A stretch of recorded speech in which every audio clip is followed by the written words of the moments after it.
Bonjour à tous, followers de Télé Béziers Sud. Interview. Vous savez qu'il y a 15 jours, nous avons eu l'occasion. Bonjour Antoine. Salut Eric. Le micro, attention. Et, comme moi, tu vois, je ne te l'ai pas dit, c'est vrai. Carrément, ouais. Plein de détails. On vous montrera. Hein, je vais avoir envie de manger une sucette glacée avec ça. Et on va parler de glace, justement, l'atelier du Flamand Rose. Tu as le sens de la formule et du lien. Et tu es sur cette. Tu n'es pas de la région à la base. Pas du tout. J'ai grandi à Montpellier, mais je suis né à Dakar, j'ai bougé dans les îles. Après, tu aimes beaucoup ce fauteuil qui est du wax. Et tu m'as dit, tu es né en Afrique. Ouais, je suis né à Dakar, ouais. À Dakar, je suis pas resté très longtemps, c'est mes parents qui étaient là-bas. Et puis après, ils sont revenus sur Montpellier. On est reparti à La Réunion, enfin on a bougé pas mal avant de... Ton papa était à l'étranger, comment t'appelles ça? Mon papa a été à l'étranger en tant qu'ingénieur agronome en service coopératif à l'époque, je sais plus comment ça s'appelait en fait. Donc ça t'a permis de voir très jeune des pays étrangers à la France. Et tu n'as pas connu la France d'abord, tu as connu l'Afrique d'abord. L'Afrique d'abord, après l'île de La Réunion, ouais. Et après Montpellier. Pour en arriver à différents métiers ou directement tu étais dans les glaces? Non, on va faire vite. Ça, ça va être long. Hein. Tu as fait différents métiers, quoi. Ouais, j'ai plusieurs parcours de vie, on va dire, au niveau professionnel. On va dire ma passion, c'est quand même la matière, ça reste ça. J'aime beaucoup, en fait, avoir un contact avec quelque chose de naturel. Tu es manuel? Je suis très manuel. Ça sous-entend pas qu'on est, je le précise parce que c'est vrai que ça peut être décrié, on va dire, ça sous-entend pas qu'on n'est pas forcément une logique de cérébrale, quoi. Mais effectivement, j'aime beaucoup avoir le contact à la matière, que ce soit au niveau manuel, visuel, odorat ou auditif, quoi. Et je pense que c'est des qualités qui sont très importantes chez un artisan. Ça te nourrit? Ouais, ça nourrit. Je pense que ça permet d'avoir une approche différente, on va dire, aux éléments vivants.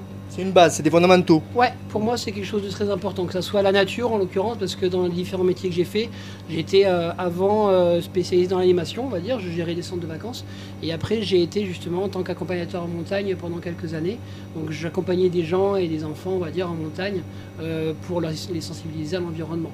Donc, et après je suis devenu charpentier, donc on travaillait vraiment... Multicarte. Hein. Multicarte, ouais, tout ça pour arriver à la glace. Alors les gens nous disent, ah oui, c'est pas courant, il n'y a pas de lien. Le lien, si, justement, il est sur ce que je te disais tout à l'heure, à savoir la matière, en fait. Donc c'est-à-dire que en tant qu'artisan, des matières, parce que c'est clairement ça, fut un temps où je travaillais au milieu naturel, on va dire, dans la forêt et la montagne, et un autre temps je travaillais avec le bois, et aujourd'hui je travaille avec de l'eau et des fruits et des matières premières telles que le lait, les œufs et tout ça. Donc c'est un peu de l'alchimie la glace, contrairement à ce qu'on pourrait croire en fait. C'est un mélange pour faire des glaces, c'est pas compliqué en soi. Ce qui est compliqué, c'est de faire des bonnes glaces. Donc, tu m'as dit tout à l'heure, j'évite que tu parles trop longtemps pour pas qu'il y ait des tunnels de parole et que ce soit un échange, tu me l'as dit. Pas de problème. Tu m'as dit tout à l'heure, je suis chiant, et moi aussi je suis chiant, et tu m'as dit quelque chose de lumineux. Il vaut mieux être chiant, pourquoi? Pourquoi il vaut mieux être chiant? Parce qu'on est exigeant, je pense. On est exigeant. C'est l'exigence, à mon avis. À partir du moment où on se donne une exigence, je pense que ça nous permet de... On est passionné de faire quelque chose... On sait ce qu'on veut. Qui nous correspond. On ne va pas faire quelque chose pour faire plaisir forcément aux autres. C'est un second temps, bien sûr, hein, mais on va faire quelque chose aussi pour se faire plaisir à soi-même, quoi. Et là, tu te fais plaisir à 7, c'est l'atelier du Flamand Rose. Oui. Ça existe depuis combien d'années? Alors, la boîte a vu le jour il y a... en juin... Enfin, on a ouvert la première boutique en juin 2021.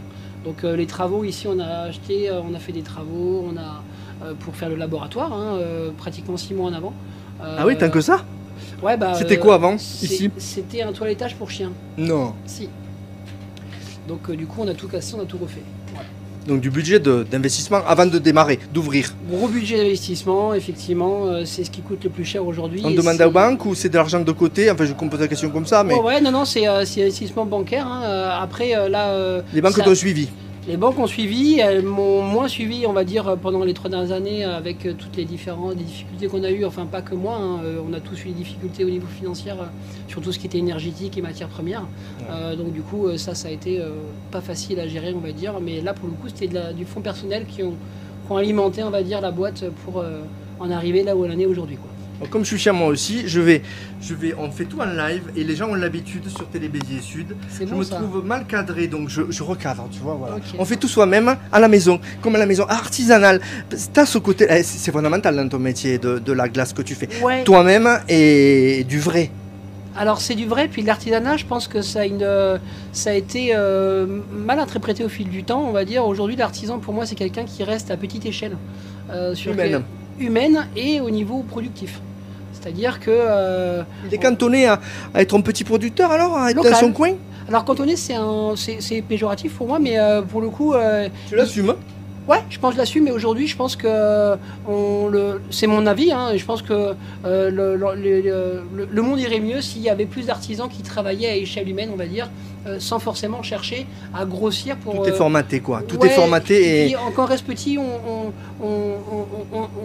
reste sur du qualitatif pour moi. Quand on grossit. Il y en a peu qui arrivent à grossir. C'est exactement ce que je pense. Pour la télé, c'est pareil. Je fais que dire ça, exactement. Un média RTS, par exemple, c'est des confrères, hein, était petit au départ. Et un média, quand il grossit, il perd la proximité. Effectivement. Et pour moi, aujourd'hui, c'est la priorité. Et même si je commence à être reconnu sur le Sétois et un petit peu sur le bassin de Thau, on va dire... Il faut du temps au début. Il faut du temps parce que ce qui est long, en fait, c'est de rentrer dans la tête des gens. On va dire en termes que les gens appriment, en fait, être intégrés en tant qu'artisan. Comment tu as fait pour être intégré? C'est pas facile à dire. J'ai été patient. Et régulier. Ouais, je pense que c'est important de garder une régularité de ses produits, avec des produits de qualité. Là aujourd'hui, je développe tout ce qui est les fruits justement de proximité à travailler à façon. Je pense que c'est le travail à façon, donc les gens m'apportent leurs fruits et je les transforme pour eux sous forme de glace ou de sorbet.